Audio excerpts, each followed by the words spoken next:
on this edition of Sightings. On a stormy night over New Mexico, the crew of America West Flight 564 saw something in the air that shocked them. When there's lightning, you can see a dark object, and it was pretty eerie looking. Sightings has the incredible untold story of a UFO encounter at 30,000 feet. Was it the mysterious lady in black that saved Bob Davidson's life on that lonely stretch of Indiana highway? Or was it fate? I don't know what happened here, but it definitely was a miracle. This man has created a computer program that just might make him the Nostradamus of our age. I predict the most novel event in the history of the world, 2012. And don't try telling Colin Andrews that crop circles are a hoax. He knows better.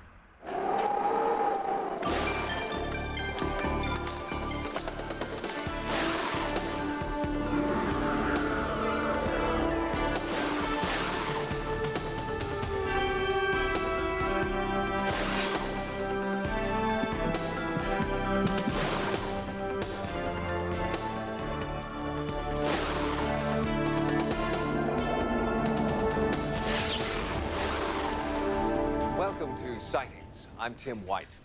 A declassified United States Air Force Security Service document contains a chilling statement. It reads, quote, "Sometime in his career, each pilot can expect to encounter strange, unusual happenings, which will never be adequately or entirely explained by logic or subsequent investigation," unquote. It's a public declaration of something many pilots have privately known for years. Even at 30,000 feet, there are UFOs.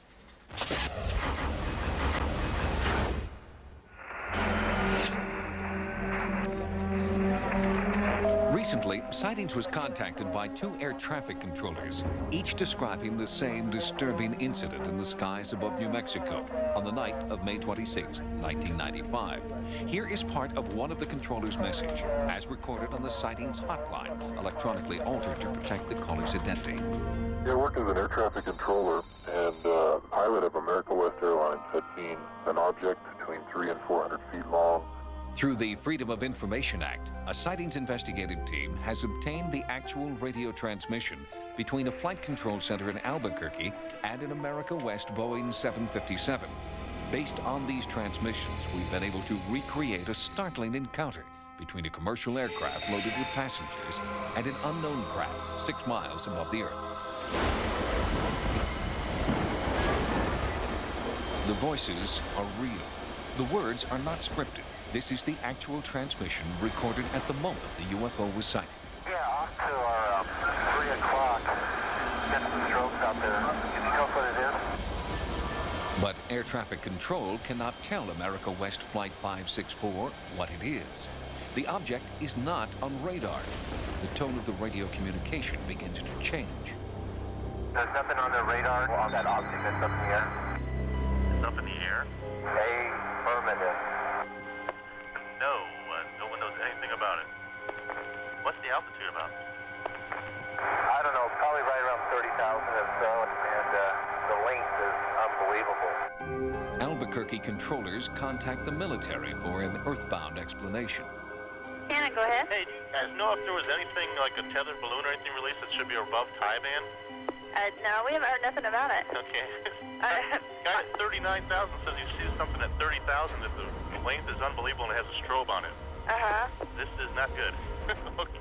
What does that mean? I don't know. It's a UFO, so... He's right. It's right in time in. No, we haven't seen nothing like that. Okay, keep your eyes open. Foxtrot Kilo. Dr. Richard Haynes is an aerospace engineer and aviation expert. For the last 30 years, he's been conducting independent research on pilot sightings of UFOs. His collection of pilot reports is the largest in the world. Sightings provided Dr. Haynes with the America West transmissions for his analysis. In fact, where we initially spotted it, it was between the weather and us, and when the lightning, you could see a dark object, and it was pretty eerie looking. Well, the pilot has just discussed the sighting again in a little more detail with air traffic control at Albuquerque. And he said that he saw a dark object because it was back illuminated. Basically, lightning in the cloud at some distance caused the object to be visible. He then said it looked eerie. Freeze us up your side. We have only Dr. Haynes's analysis of the event because all attempts to interview the America West crew were politely but firmly denied. There is no law that prohibits them from speaking out, at least not any written law. They don't encourage you reporting it, that's for sure. This man, a United Airlines pilot for 35 years, also had a UFO encounter at 30,000 feet. But it is only now that he is retired and anonymous that he's willing to describe his sighting. When it was ready to leave, it departed at a very high rate of speed, accelerating as it went, and disappeared off into the distance at speeds that I couldn't even estimate. The other crew members have never come forward. Alitalia pilot Graham Shepard is also familiar with the industry's code of silence. It is a commercial judgment that pilots shouldn't speak about this. Unfortunately, it's a fact of life that any UFO, alliance with a UFO sighting or anything unusual about a particular crew member will downgrade the potential of that airline to earn maximum profits. Despite the airline industry's efforts to silence its pilots, these transmission tapes speak for them. After the New Mexico controller's initial call to NORAD was laughed off, NORAD called back. We had someone call here earlier about a pilot spotting an unidentified flying object. Yep, that's us. Okay, well, hey, we're tracking a search-only track kind of up where that might have happened. It's tracking about 390 knots. We've been tracking it for about 3-4 minutes now. I mean, to be going that fast, it's got to be up kind of high. And you got no code on it, huh? Nope, it's search-only. It seems that the radar controller was tracking an object, an unknown, that wasn't transponding. And by law, any craft in controlled airspace must have a transponder. But it's very interesting that ultimately it was seen by the radar controller.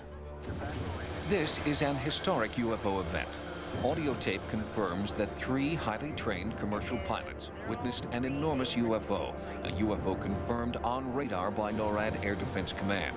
This is one encounter that cannot be dismissed as a hallucination or a hoax. Something was up there. Are we prepared for its return? I've listened to the American West tape, and my opinion is that it's absolutely authentic.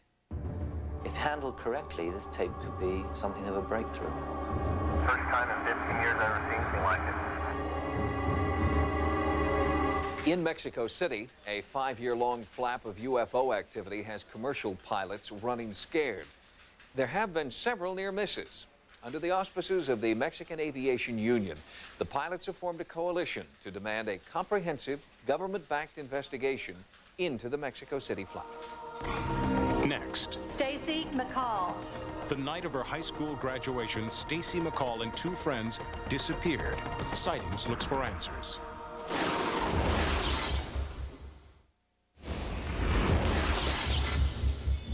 In 1992, 3 women in Springfield, Missouri vanished into thin air. Nearly every high-profile psychic detective in America offered tantalizing clues about the trio's whereabouts, but the case is still unsolved. Now, Sightings correspondent Carla Wohl accompanies world-renowned psychic Dorothy Allison to the scene of the crime to search for one missing link.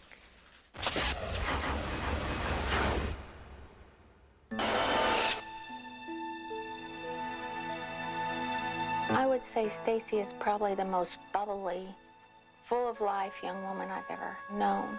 She was known by her long hair. When people would say something about Stacy, they'd say something about her long hair. She is a daughter, a sister, a friend, a statistic. When Tracy McCall vanished from her hometown of Springfield, Missouri, her family tried to come up with a reason why this vivacious teenager would run away, because the alternative was too frightening to contemplate. Would this be the last picture of Stacy in the family album? This, her last appearance on home video? Stacy Kathleen McCall. When I graduated, I had 2 of my classmates get killed in car wrecks that night. And I remember sitting there thinking, I wonder how many of these young people will not be here tomorrow, not thinking it would ever be happening to me, you know? What happened to Stacy McCall also happened to her friend Susie Streeter and Susie's mother Cheryl. It's a mystery that haunts their families, their friends, and Sergeant David Smith of the Springfield Police Department. For 3 years, they've searched for these 3 women ever since graduation night, 1992. We've probably followed up somewhere around 4,000 leads. We've got about 14,000 pages of reports. We've talked to dozens and dozens of people. We've conducted around 200 formal interviews, and we're still no closer today than we were when this happened. It would have been quite different if not for a simple change of plans. After the graduation ceremony, Stacy was supposed to join a group of friends for an all-night party in nearby Branson, Missouri. But Stacy decided to stay in town and spend the night at Susie's house. The next day, when Stacy's family tried to get in touch with her, there was no answer. The Springfield police were called to the Streeter house, to the scene of the most baffling crime in the history of this small Midwestern town. When you first showed up at the Streeter house, describe for me what you saw at the crime scene. All 3 cars were there at the house, those owned by Susie, Stacy, and Cheryl. When we went into the house, there were 3 purses that were owned by those 3 people. The beds were unmade as if they'd slept in them. The television set was still on. A Venetian blind was open as if someone had taken a look outside. The front door was unlocked. The porch light had been broken. The fact that Cheryl, a notorious chain smoker, had left her cigarettes behind indicated to police the possibility of foul play. While search crews combed the area, Stacy's parents made this televised plea. Stacy, call home. Call home and let us know that you're okay. But Stacy never called. The case remains wide open. Sergeant, isn't that odd for 3 people to be missing and there be no clues? It's very odd that 3 people would just vanish and we don't have a lead to follow that would lead us in the direction that we need to go. Enter Dorothy Allison, who agrees to step into a case that has stumped several other psychic detectives. Dorothy is undaunted by the fact that so many people believe this case is unsolvable. What kind of things are you hoping that Dorothy will be able to come up with? The most important thing would be to find where Stacy is. If she's alive, where she is. If she's not alive, then we need to be able to put it to rest, so I need to find her remains. Hi there, Sergeant. I'm Dorothy Allison. Nice to meet you. Dorothy's psychic impressions in this case come quickly. Before her arrival, she had envisioned many undisclosed details about the case and provides Sergeant Smith with a specific list of clues. The news is not good. These are the things that people see when they're in a car. They're wondering where they're going before they reach their awful destination, where they are murdered, because I believe they're murdered. I do not believe they're alive. Dorothy has made just one request of the McCall family. Dorothy, you asked for something of Stacy's, and the family has given me her keys. Very good. And also a ring. Okay, that's both good. Now, what will you use those for? I will hold them and try to get some feeling from her by holding it. After her initial visit to the Springfield Police Department, Dorothy asked to be escorted to the scene of the crime. From here, she begins to look for the locations and landmarks on her list, hoping they'll lead her to the 3 missing women. Oh, I know they pass this way. Her psychic list is remarkably accurate. We pass a chemical plant, a trailer park, and a nightclub. But traveling to the gymnastics center where Stacy worked, Dorothy gets her strongest psychic feeling. This I use as my base as to where to look for them. And I would go and find a thick wooded area from here to find them. What in your tummy tells you that this is right? It's just a feeling. I wrote down all the clues that I could find. And every clue, one led into the other, as you noticed today. What Dorothy didn't know is that Sergeant Smith had only recently received a tip from a railroad engineer who'd spotted something suspicious in these nearby woods. Here thought he saw a gravesite, and I sent a couple of detectives out to look at it a couple days ago. Less than a quarter of a mile from the woods, Dorothy found the Ramada Inn she had written on her list. Right up there. Yes, so we're on the right track. There was also mention of a royal or theatrical name on the list. The road running along the wooded area Royal Drive. I also saw some old cars, which I see up on the hill there.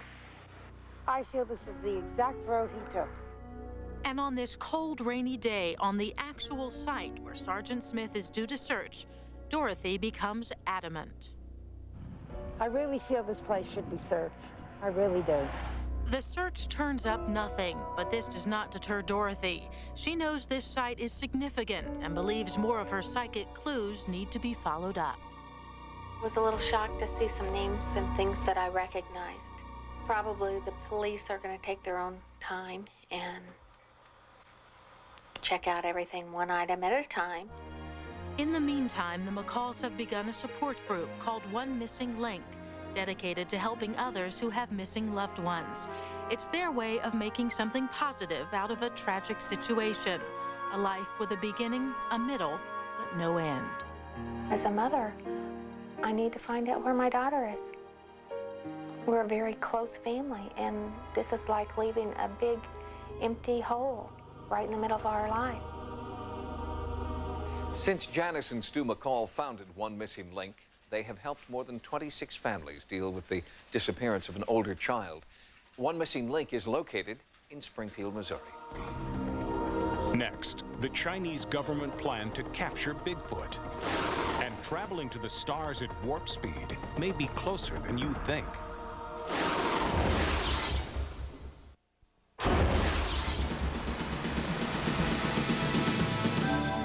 Here are some of the stories Sightings is following in the news.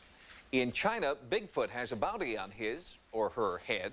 The Chinese government is offering $60,000 to the first person who can bring one in alive.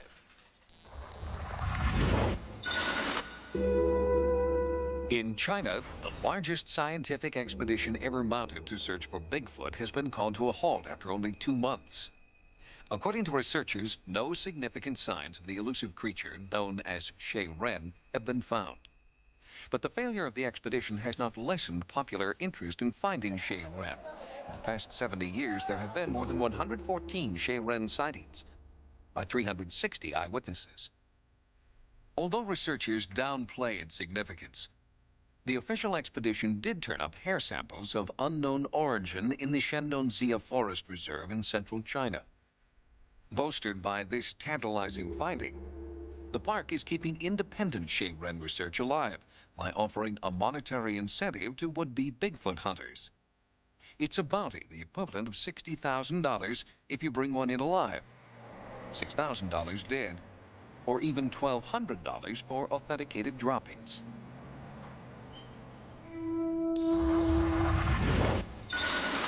In California, at the Loma Linda University Medical Center, researchers have scientifically proven the curative power of laughter. Patients who were given a steady diet of comedy had a 20% increase in the number of natural killer cells in their bodies, cells that fight disease. Psychiatrist William Fry was part of the research team. Your heart rate, as soon as you start laughing, immediately increases. What happens then is your heart rate increases, the blood pressure goes up. And as a consequence, all the nutrients and the beneficial factors in the blood are distributed much more effectively to the rest of the body. The study also found that laughter can cut the level of stress-producing hormone by half and increase the level of immune system hormone, gamma interferon. And those are all important aspects of the healing process. You don't just get healed by a medicine. In other words, we're looking at laughter as a way of helping people heal themselves. The ongoing study confirms the age-old adage, laughter is the best medicine. And that is that humor is contagious, laughter is infectious, and both are good for your health. I'll sue you for this. Oh, superstitious, eh? In San Diego, the Interstellar Propulsion Society is a new organization of rocket scientists whose goal is inspired by science fiction to go where no man has gone before. Star Trek provides a wonderful inspirational image of how we might one day travel to stars. First, we have to answer the question, can we and how can we? Millis is an aerospace engineer who believes that future space transports must exceed the speed of light, and that in order to do so, they must have an entirely new system of propulsion. Our most advanced rocket today would take 900 years just to reach the nearest star, with a fuel tank the size of 10 rail cars. So we have to find some means of propulsion that requires no propellant whatsoever, presumably some coupling between gravity, electromagnetism, and space-time, so that you can push against the very structure of space-time itself instead of needing all that propellant. One propulsion theory holds that the speed of light barrier can be broken if space-time can be shortened to faster intervals, what most people know as warp speed. Millis hopes warp speed will be achieved in his lifetime. It would be foolish to say, let's never go. Man has always explored in some fashion, whether it's for monetary gain or for some reason, but nonetheless, we've always explored. So why stop at our heavens?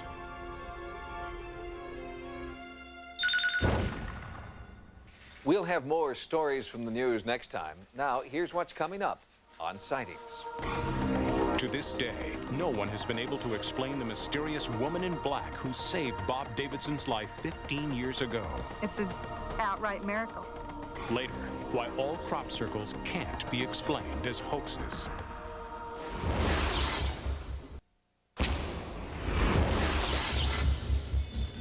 According to a recent Time magazine survey, more than 1 in 3 Americans admit that they have felt an angelic presence in their lives.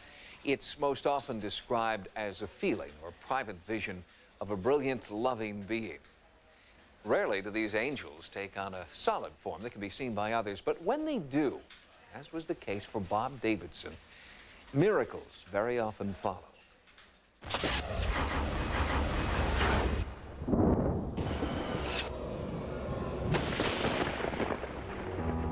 Bob Davidson is a quiet man, given to reflection about his life as a husband, a father, a volunteer firefighter, and the moment that transformed his life. I don't know what happened here on this stretch of highway 15 years ago, but it definitely was a miracle. In the late 70s, Bob Davidson was at a personal crossroads. His career was off the track. Bob's father died unexpectedly and left behind only memories and his old wristwatch. At the same time, Bob's relationship with his daughter, Dory, was crumbling. We didn't get along. A teenage daughter and a father, you know, we had our differences. Bob had lost sight of what he wanted and what was important. On June 28, 1980, Bob decided to take a break from it all. He took off on his motorcycle and left his hometown of Mansfield, Ohio behind. Being 7 months pregnant, for months I had dreams that something happened to Dad. I had a feeling that Dad wasn't going to be there to see my baby born. In fact, Bob never did complete that ride. Near Indianapolis, a rainstorm forced Bob to pull off the road. When you're doing 60 miles an hour, a raindrop feels pretty stingy on your arms when it hits. Near the town of Acton, Indiana, Bob stopped to put on his rain gear. But the moment his foot hit the pavement, something horrible happened. Maybe it was that weird stuff, you gotta be at the right place at the right time, and I was supposed to get struck by lightning.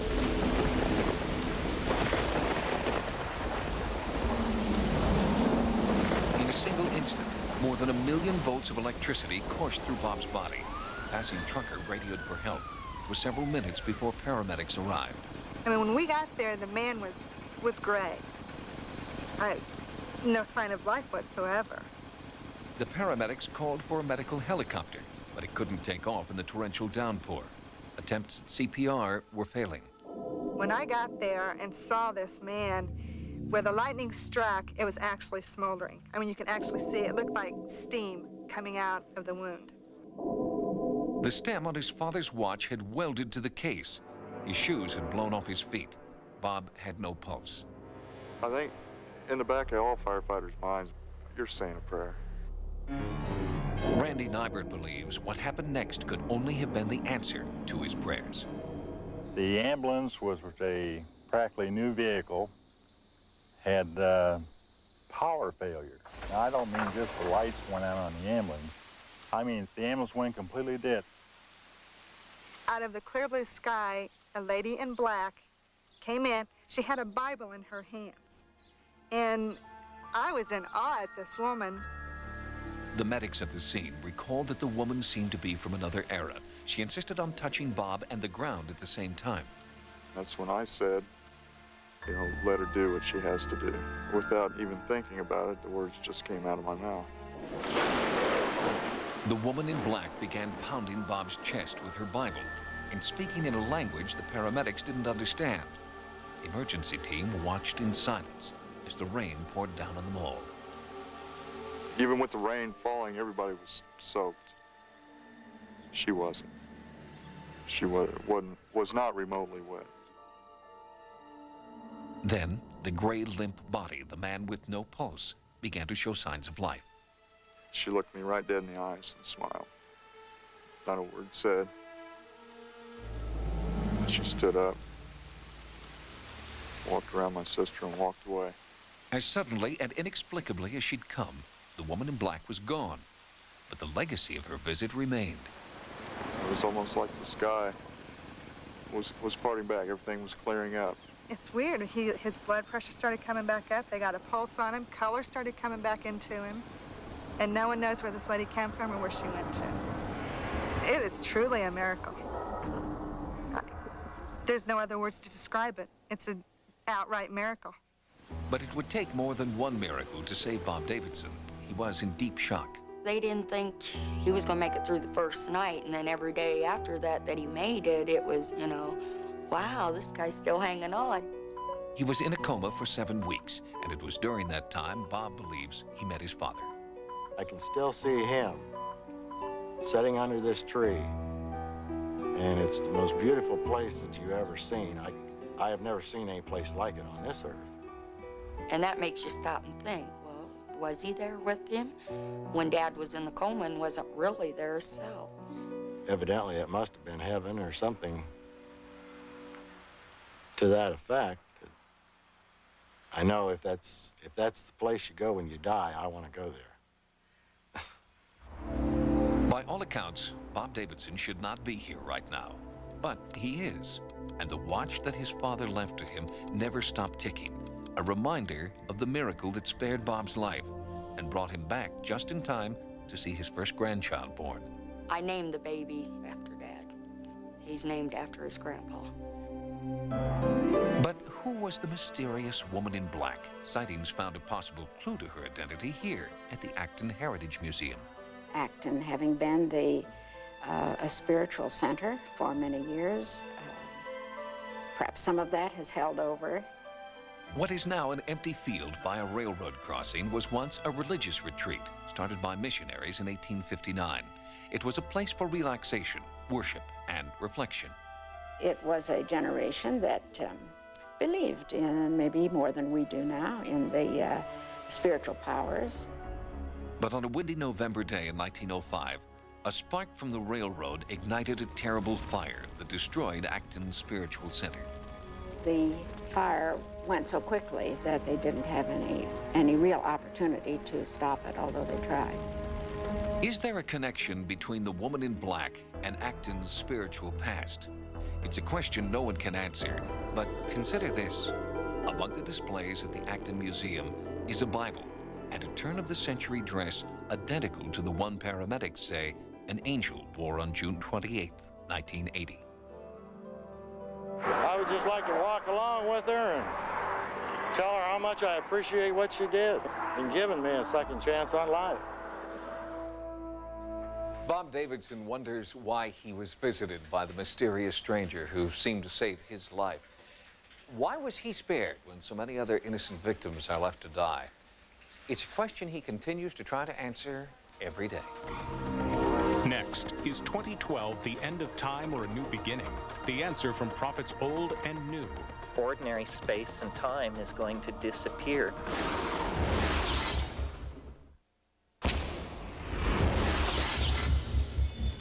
The mysterious 16th century prognosticator known as Nostradamus made several startlingly accurate predictions about the future. His revelations coincide with the equally accurate predictions of a little-known 12th century Catholic priest, Saint Malachi. Both futurists included in their writing suggestions of an apocalypse sometime near the year 2012.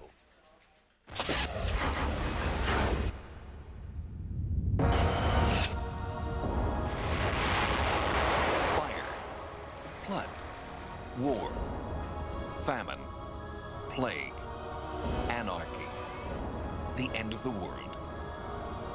These are the apocalyptic visions of history's prophets of doom. The most famous of these mystics is the 16th century French writer Michel Nostradamus. He made over 1,000 prophecies before his death in 1566. I believe the main reason why Nostradamus has been so popular is because he's been so successful. Nostradamus accurately predicted the rise of Hitler, World War II, and the stock market crash of 1929. But one dire prophecy remains unfulfilled. Nostradamus writes that the head of the church will be taken prisoner and his palace will go up in flames. Scholars have interpreted this to mean the dissolution of the Catholic Church. But Nostradamus was not the first seer to predict the end of the Pope and the Catholic Church. 400 years earlier, a little-known Irish priest named Malachi had an eerily similar vision.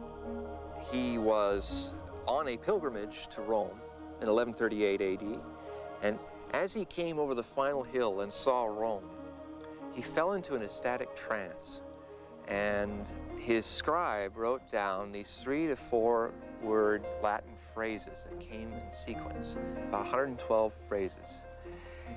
It was later understood that each phrase stood for every pope, the current pope that lived at his time, Sestilinus II, till the final pope of Doomsday. That is 112 references. We are down to 2 more in the list of St. Malachi before Doomsday. While Malachi was struck by ecstatic visions, Nostradamus claimed to see the future by staring into a chalice of water. Their methods differed, but the vision was the same. The end of the church would mean the end of the world, and the end of the world would come soon after the year 2000. It's a dire prediction and a date within our lifetime that has been embraced by modern-day mystics. I mean a great change. I don't mean the 5-cent cigar or Medicare reform. I mean ordinary space and time is going to disappear. Terence McKenna is an author and explorer who lives on the big island of Hawaii, where he awaits what he believes will be the end of the world as we know it. For McKenna and hundreds of people who have come to embrace his apocalyptic warning, the doomsday clock will run out on a very specific date. I predict the most novel event in the history of the world in 2012. And for a conservative mind, that might look like doomsday, but it isn't doomsday. It's simply that we are moving deeper and deeper into uncharted territory, novel territory, and that's frightening to some people and exhilarating to others. While McKenna's message is much like that of Malachi and Nostradamus, his medium is decidedly 21st century. McKenna's crystal ball is a personal computer running software of his own design called Time Wave Zero. I believe that we have in fact discovered the structure of time itself. McKenna developed Time Wave Zero in 1970 after studying the ancient Chinese fortune-telling system known as the I Ching. And out of that came a mathematical algorithm that obviously wanted to be a calendar. And when I looked at it as a calendar, I saw that it described the ebb and flow of change in history. When McKenna placed the I Ching's pattern of peaks and valleys over the timeline of history, he made a startling discovery. When the I Ching system dipped, so did the fortunes of the planet. Here, 1356, the Black Death, a third of the population of Europe, dies. And here, the culmination of the Italian Renaissance in 1492 with the discovery of the New World. Over here, the American and the French revolutions. Here's World War II, and here's us. Because his computer system provides a remarkably accurate picture of the past, McKenna is confident it will prove to be an accurate picture of the future as well. So the predictions of the past give us confidence that what it's saying about the future will also turn out to be true. On December 21st, 2012, the time wave dips off the chart and into infinity. McKenna does not know what will occur on that date, only that it will be the most significant point in human history. One of my guesses is that what we will discover in 2012 that will make this true is time travel.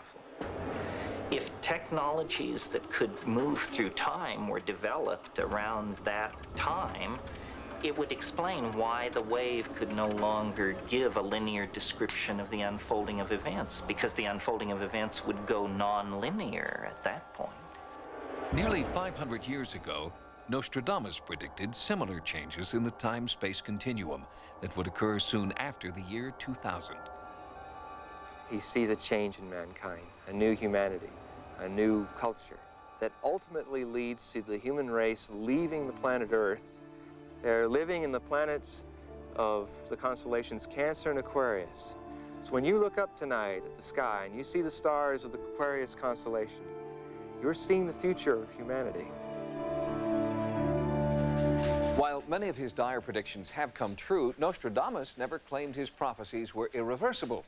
In fact, he once wrote, "The one who is reasonable can learn from my prophecies how to find the right path." Next, if you think crop circles are fakes, listen to this man. We have seen a whole new family, a whole new range of complexity of the patterns themselves.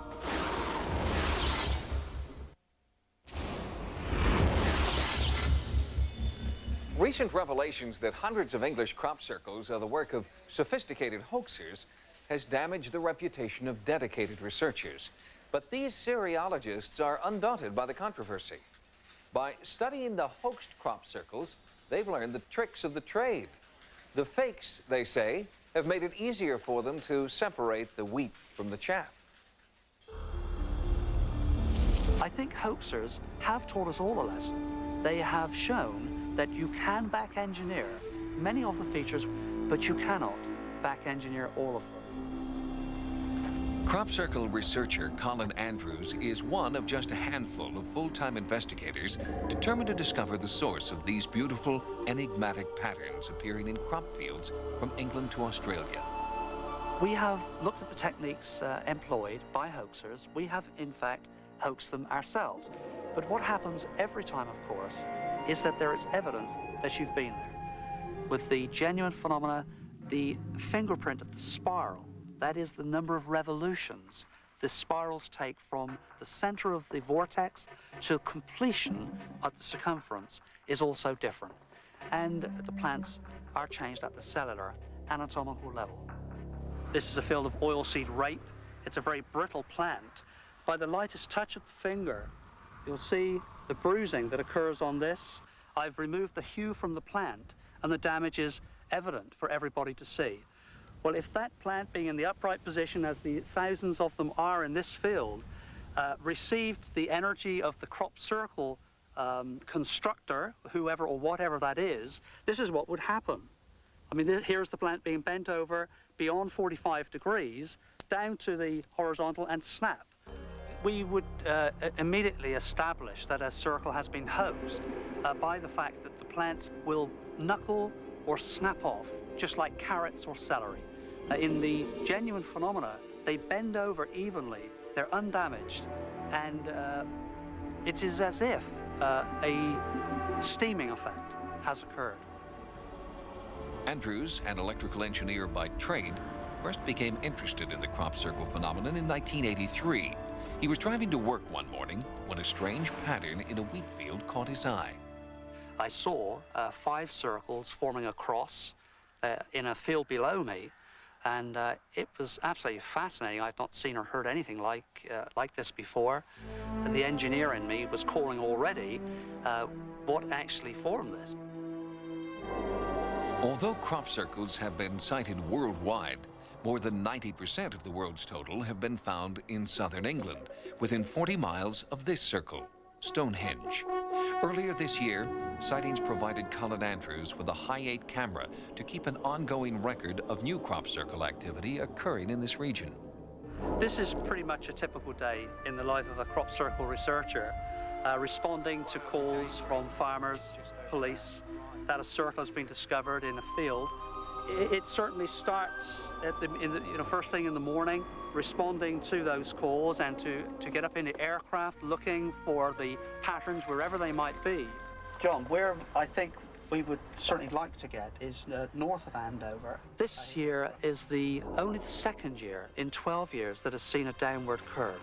but an increase in complexity of the patterns themselves. We have seen a whole new family, a whole new range of patterns. Many of them resemble galaxies, a series of circles and rings, rotating as if they are circumventing a central feature. As you tick off the list of possibilities, you get closer and closer to being obliged to consider that something external, something which is intelligent, is actually placing them there. Simply considering the possibility that crop circles are the result of non-human intervention has made Andrews and other Siriologists pariahs in the scientific community. I think some of the media have put a funny tag on the subject, and the fact that I am now publicly saying that I believe there is intelligence involved here has, I think, further distanced my professional colleagues from me. So it is very much a lonely life out here. And while Andrews could once count on farmers for free access to their fields, now the farmers have had a change of heart. This year, the National Farmers Union in Great Britain have offered £1,000 for information leading to the very first arrest of those people who are making some of these crop circles. So the attitude certainly has firmed up. A number of farmers have become really actually quite aggressive and have now refused entry to many of the researchers like myself to actually conduct any work whatsoever on their land. Despite irate farmers, mischievous hoaxers, and a skeptical public, Colin Andrews perseveres because he believes the answer to the crop circle mystery is within his grasp. The research, I think, is reaching its final stages. We do have evidence that a phenomena exists.